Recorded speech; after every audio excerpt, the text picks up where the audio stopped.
¿Por qué Dios no detiene la injusticia? ¿Por qué permite tanto sufrimiento? Si alguna vez te has hecho estas preguntas, quédate hasta el final, porque la respuesta, aunque compleja, te revelará el corazón de Dios.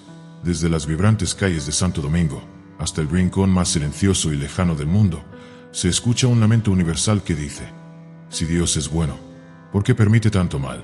Es una pregunta que ha atormentado a la humanidad desde el alba de los tiempos, una herida abierta en el alma de los que observan la devastación, el abuso, la enfermedad y la crueldad que se desatan día tras día. ¿Por qué no interviene Dios de forma contundente, con un golpe de su mano divina que silencia la maldad para siempre? Miro el azul profundo del Caribe, y sé que muchos sienten que el cielo se mantiene en silencio, indiferente a nuestras súplicas. Parece una contradicción insoportable. Un Dios de amor infinito que permite un dolor incalculable. ¿Es una prueba? ¿Un castigo? ¿O es que su plan es tan vasto y complejo que escapa a nuestra limitada comprensión? Para buscar respuestas, no miremos a la filosofía humana, sino a la inquebrantable verdad de la palabra de Dios. Nos encontramos con un pasaje que, a primera vista, podría no parecer directamente relacionado con el sufrimiento, pero que encierra una verdad profunda sobre la paciencia divina y el propósito de Dios en medio del caos. Abramos nuestras Biblias, o simplemente abramos nuestros corazones. Segundo libro de Pedro 3:9.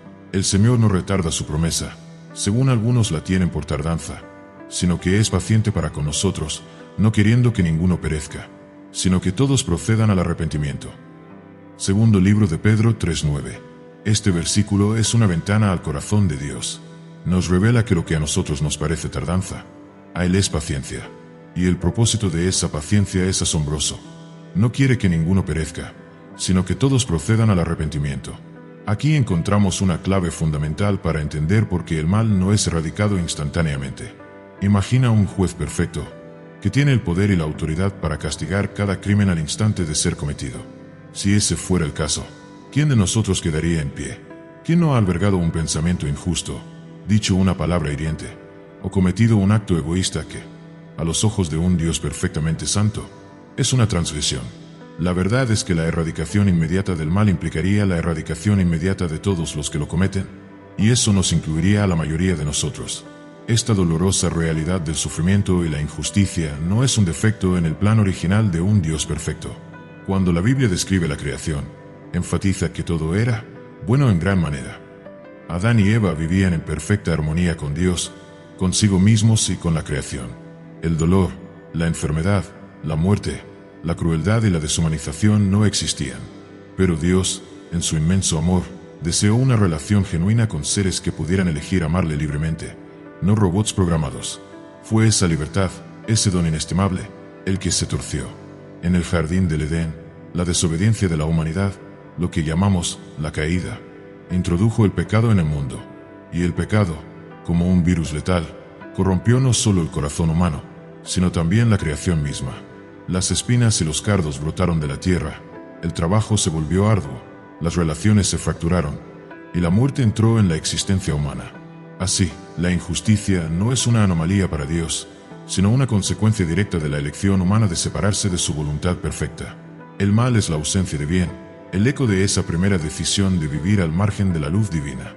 Comprender esto no absuelve a Dios, sino que sitúa la responsabilidad en su lugar correcto, al mismo tiempo que nos permite apreciar aún más su paciencia infinita. La paciencia de Dios, entonces, no es indiferencia, es una extensión de su misericordia. Es una invitación continua a la humanidad para que se vuelva de sus caminos de maldad, se dirija hacia Él. Si Dios arrancara el mal de raíz en este instante, arrancaría también a aquellos en quienes aún hay una posibilidad de arrepentimiento y salvación. Su amor es tan vasto que prefiere esperar, dar una oportunidad más, incluso si esa espera significa que su creación continúe experimentando las consecuencias del pecado y la injusticia. Pero la paciencia de Dios, que nos da tiempo para arrepentirnos, también nos ofrece una ventana invaluable para la evangelización. Mientras el día del juicio no llega, cada atardecer es una oportunidad para extender la mano, para compartir las buenas nuevas de un Dios que perdona y transforma. Piénsalo, si el mal fuera erradicado al instante, ¿cuántas historias de conversión quedarían sin escribirse? ¿Cuántos pecadores no tendrían la oportunidad de encontrar gracia y redención? La tardanza de Dios es el tiempo que tú o yo tuvimos, o que nuestros seres queridos aún tienen, para escuchar el llamado a volver a casa. Es un espacio de gracia donde la semilla del Evangelio puede ser sembrada. regada, finalmente, dar fruto. Además, esta era de paciencia y sufrimiento también es un crisol para la fe del creyente. En medio de la dificultad y la injusticia, nuestra fe se prueba, se refina y se fortalece. Aprendemos a confiar en Dios cuando las respuestas no son inmediatas, a depender de su carácter cuando las circunstancias son caóticas. El sufrimiento, aunque nunca deseado por Dios, puede ser usado por Él para moldearnos a la imagen de Cristo, desarrollando en nosotros cualidades como la perseverancia, la esperanza y una compasión más profunda por el dolor ajeno. Es en esos momentos donde nuestra fe activa se hace carne, donde pasamos de una convicción teórica a una vivencia palpable del poder de Dios. El mal y el sufrimiento no son parte del plan original de Dios. Cuando Él creó el mundo, era bueno en gran manera. Pero el hombre, dotado de libre albedrío, eligió desobedecer, introducir el pecado en la creación, y con ello, la injusticia, el dolor y la muerte. Dios no nos hizo robots programados para amarle, sino seres capaces de elegir. Y con esa libertad, vino la terrible posibilidad de elegir el camino del mal.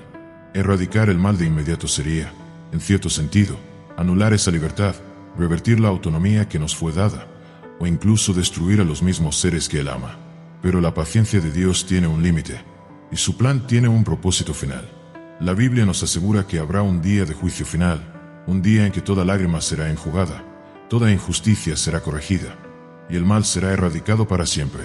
Este no es un Dios pasivo, sino un Dios que orquesta la historia hacia una consumación gloriosa. Él es el alfarero que trabaja con paciencia, transformando el barro, incluso el barro manchado por el pecado, en algo hermoso. Si destruyera el barro cada vez que se mancha, nunca habría una obra maestra terminada. Piensa en los ejemplos bíblicos.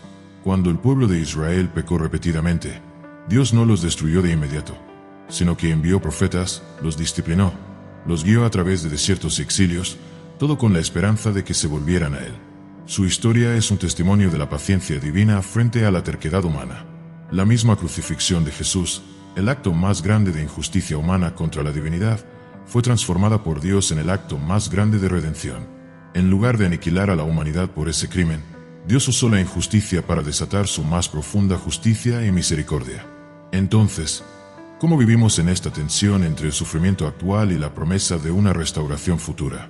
Nuestra respuesta no es la pasividad, sino la acción impulsada por la fe y la esperanza. El hecho de que Dios sea paciente no significa que debamos serlo con la injusticia. Al contrario, al entender su paciencia, somos llamados a imitarla, pero también a ser instrumentos de su justicia y amor en el aquí y ahora. Somos llamados a ser luz en la oscuridad, sal en un mundo corrupto. Cuando nos duele el sufrimiento ajeno, es el Espíritu de Dios en nosotros, resonando con el corazón de Él. Cuando nos indigna la injusticia, es un reflejo de la indignación de Dios. No podemos erradicar todo el mal, pero podemos ser la diferencia en un corazón, en una comunidad. Cada acto de bondad, cada palabra de verdad, cada defensa del oprimido, es un eco del río de justicia de Amós 5:24, corriendo a través de nosotros. El sufrimiento que vemos, la injusticia que nos hiere, son también un recordatorio constante de que este mundo no es nuestro hogar final, y de que la redención aún no está completa. Nos impulsa a anhelar el día en que la promesa de Dios se cumpla plenamente, cuando Él establezca su reino de justicia y paz sin fin. La visión bíblica no termina en la paciencia o en el sufrimiento presente, sino que apunta a una gloriosa consumación. El Apocalipsis, el último libro de la Biblia, nos pinta un cuadro de lo que será ese día final. Juan el apóstol describe un cielo nuevo y una tierra nueva, donde Dios enjugará toda lágrima de los ojos de ellos, y ya no habrá muerte, ni habrá más llanto, ni clamor, ni dolor, porque las primeras cosas pasaron. Apocalipsis 21:4. Esta no es una simple metáfora, es una promesa divina de una realidad futura donde el mal no tendrá cabida, donde la injusticia será un recuerdo lejano, y la presencia de Dios será plena y total. Esta promesa no es una excusa para la inacción, sino la motivación más poderosa para nuestra participación activa en la justicia hoy. Porque cada vez que luchamos contra la injusticia, cada vez que extendemos amor y compasión, estamos trayendo un pedazo de ese cielo nuevo a la tierra actual. Somos arquitectos de su reino, construyendo con cada ladrillo de bondad un anticipo de la gloriosa ciudad de Dios que ha de venir. La paciencia de Dios es también un entrenamiento para nosotros, preparándonos para reinar con Él en esa nueva creación, donde la justicia y la equidad serán la norma eterna. Saber que hay un final glorioso no nos hace pasivos ante el mal, sino más bien, nos infunde una esperanza inquebrantable que nos impulsa a ser agentes de cambio, con la certeza de que nuestra labor en el Señor no es en vano. Ahora, permítame abordar esas preguntas que a menudo nos asaltan, las que duelen y nos hacen dudar. ¿Por qué un Dios bueno no detiene el sufrimiento de un niño inocente? Esta es quizás la pregunta más desgarradora. La Biblia nos muestra que el sufrimiento no es aleatorio ni insignificante para Dios. Él no lo causa, pero tampoco es ajeno a Él. Jesús mismo sufrió el dolor más injusto, y a través de su experiencia, Él entiende cada lágrima y cada agonía. La paciencia de Dios, que permite que el mal persista temporalmente, es precisamente para que la historia del hombre pueda desarrollarse hasta que la libre elección de cada alma haya sido revelada y la oportunidad de salvación se extienda a todos. En cuanto al niño inocente, la promesa de Dios es que la justicia será perfectamente restablecida. Cada injusticia sufrida será reparada, y para aquellos que mueren en la inocencia, hay una seguridad en la gracia de Dios que va más allá de nuestra comprensión terrenal. Su sufrimiento no es en vano en la economía divina, y su justicia se manifestará plenamente. Si Dios es soberano, ¿por qué no simplemente obliga a todos a ser buenos? Aquí tocamos el corazón del libre albedrío. Dios es soberano, sí, pero su soberanía se ejerce de una manera que respeta la libertad que nos dio. Un amor forzado no es amor. Imagina una relación donde una persona es programada para amar a la otra. ¿Sería eso amor genuino? Dios anhela una relación de amor y obediencia que brote de una elección libre y sincera. Si Él nos forzara a ser buenos, anularía la misma esencia de lo que nos hace humanos y capaces de amar verdaderamente. La existencia del mal es el precio de la libertad, pero la respuesta de Dios a ese mal es la redención, no la coacción. ¿Significa esto que Dios está esperando, pero que el juicio final es inevitable? ¿No es eso aterrador? Para aquellos que se niegan a arrepentirse y abrazar la misericordia de Dios, sí, el juicio será justo y aterrador. Pero para aquellos que han respondido a su llamado, que han puesto su fe en Jesús, el juicio final no es un día de terror, sino un día de liberación y vindicación. Es el día en que la justicia que anhelamos finalmente prevalecerá, y seremos reunidos con un Dios que ha enjugado toda lágrima. La paciencia de Dios es una invitación para que ese día sea de gozo, no de temor. Él no quiere que nadie perezca, y su paciencia es la ventana abierta para que el corazón se vuelva a Él. Así que, la próxima vez que el dolor del mundo te haga dudar, recuerda, Dios no es indiferente. Él es paciente, no porque no le importe, sino porque quiere que nadie perezca. Su tardanza es su misericordia extendida, una oportunidad más para cada ser humano de encontrar arrepentimiento y vida en Él. Y mientras Él espera, nos invita a unirnos a su misión, a ser sus manos y sus pies, a llevar esperanza a los desesperados y a luchar por la justicia con amor, sabiendo que el día de la plena restauración se acerca. Nuestro rol no es entender cada detalle del plan de Dios, sino confiar en su carácter. Confiar en que Él es bueno, que es justo, y que en su tiempo perfecto, Él pondrá fin a toda lágrima y a todo mal. Hasta entonces, seamos ese río de justicia, fluyendo con la paciencia y el amor de nuestro Dios. Si este mensaje ha tocado tu corazón y crees que Dios sigue obrando en medio del dolor, te invito a suscribirte a Un Versículo, Una Esperanza. Queremos seguir compartiendo la verdad y la esperanza de la palabra de Dios contigo. También te animo a compartir este video con alguien que necesite escucharlo. Juntos, podemos ser esos canales de justicia y esperanza en un mundo que tanto los necesita. Dios te bendiga.